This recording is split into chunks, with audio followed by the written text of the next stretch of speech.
আসসালামু আলাইকুম। প্রিয় শিক্ষার্থীবৃন্দ, তোমাদের সকলকে আমার চ্যানেলে স্বাগতম জানাচ্ছি। এখন আছি তোমাদের গণিত বইয়ের 11 নম্বর পৃষ্ঠায়।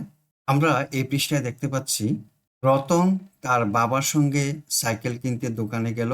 তারা বিভিন্ন দোকানে যাচাই করে দেখলো সাইকেলের দাম ৫,৬৪৮ টাকা, ৭,৪২৫ টাকা, ৮,৬০০ টাকা, ৬,৫৯৯ টাকা ও ৭,৪৫০ টাকা। কোন দামের সাইকেলটি সবচেয়ে সস্তা এবং কোনটি সবচেয়ে দামি? বেশ, সবগুলো সংখ্যাই 4 অঙ্কের। স্থানগুলো স্পষ্ট করার জন্য কমা বসালে কেমন হয়? সংখ্যাগুলো তুলনা করার জন্য উপরে নিচে সাজাই। এখানে দেখো সংখ্যাগুলো দেওয়া আছে। এই সংখ্যাগুলো উপর নিচ করে এখানে সাজানো আছে। এটা একক, এটা দশক, এটা শতক, এটা হলো হাজার। এখন এই হাজারের ঘরে দেখো এখানে সবচেয়ে ছোট সংখ্যা কত? তাহলে ৫,৬৪৮ এই সবগুলোর মধ্যে ছোট। তাহলে এটা ১ নম্বরে দিলাম। ৫-এর চেয়ে বড় কোনটা? ৬। তাহলে এটা ২ নম্বরে দিলাম। তারপরে বড় কোনটা? ৭ আর ৭। এখানে শতক ৪, এখানে শতক ৪, এখানে দশক ২, এখানে দশক ৫। সুতরাং ৭,৪২৫ সংখ্যাটি ৭,৪৫০ থেকে ছোট। তাহলে এটা ৩ নম্বরে দিলাম আর এটা হলো ৪ নম্বর। এখন সবচেয়ে বড় হলো ৮, তাহলে এটা ৫ নম্বর। দেখো সংখ্যাগুলোর স্থানীয় মান পর্যবেক্ষণ করে আমরা পাই সবচেয়ে ছোট সংখ্যা হলো কোনটা? ৫,৬৪৮। তারপরে বড় হলো কোনটা?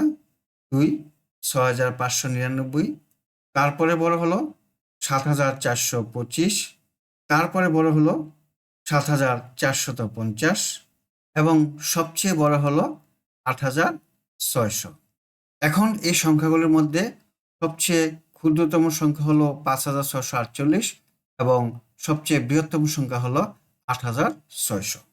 তাহলে সবচেয়ে সস্তা সাইকেলটির মূল্য হলো ৫,৬৪৮ টাকা এবং সবচেয়ে দামি সাইকেলটির মূল্য হলো ৮,৬০০ টাকা।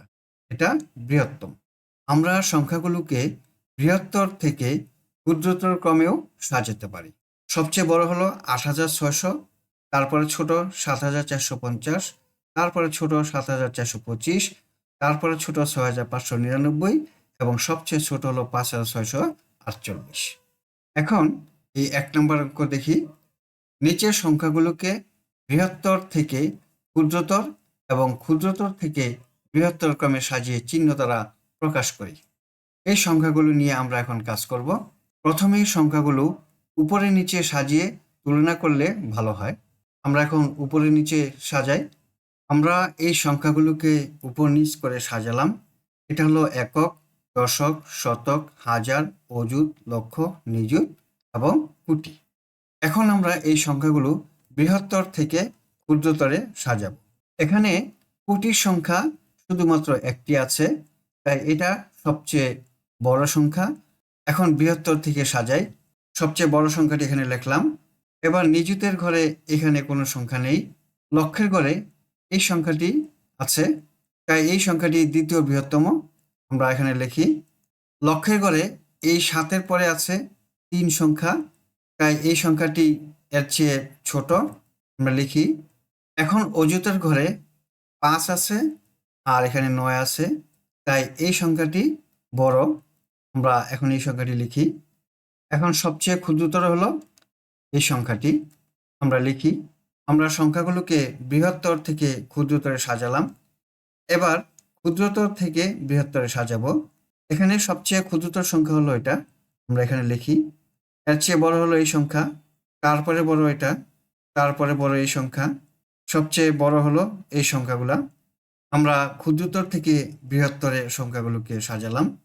এখন ৪ নম্বরের প্রশ্ন। এই সংখ্যাগুলোর মধ্যে কোনটি বৃহত্তম এবং কোনটি ক্ষুদ্রতম? দেখো এখানে আছে ৬টি সংখ্যা, এখানেও ৬টি সংখ্যা, এখানে ৮টি সংখ্যা, এখানে ৬টি সংখ্যা, এখানেও ৬টি সংখ্যা। আমরা সহজেই বলতে পারি সবচেয়ে বৃহত্তম সংখ্যা হলো এই সংখ্যাটি। তা আমরা লিখি সবচেয়ে বৃহত্তম সংখ্যা। এখন ক্ষুদ্রতম সংখ্যা। এখানে এই ৪টি সংখ্যার সবগুলোই ৬টি করে। এখন এই সংখ্যাগুলোর সবগুলোর 6টি করে সংখ্যা দেওয়া আছে।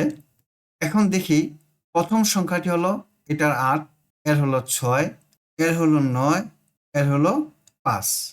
তাহলে সবগুলোর চেয়ে আমরা বলতে পারি এই সংখ্যাটি হলো সবচেয়ে ক্ষুদ্রতম, যেহেতু সবচেয়ে ছোট সংখ্যা হলো 5। তাই আমরা লিখলাম সংখ্যাগুলোর মধ্যে ক্ষুদ্রতম সংখ্যা হলো 5,83,296। শিক্ষার্থী বন্ধুরা, এতক্ষণ আমরা যে অঙ্কগুলো করলাম আশা করি তোমরা বুঝতে পেরেছ। আজকে তাহলে এই পর্যন্তই। তোমরা সকলেই সুস্থ থাকো, ভালো থাকো এই কামনা। আল্লাহ হাফিজ। আসসালামু আলাইকুম ওয়া রাহমাতুল্লাহ।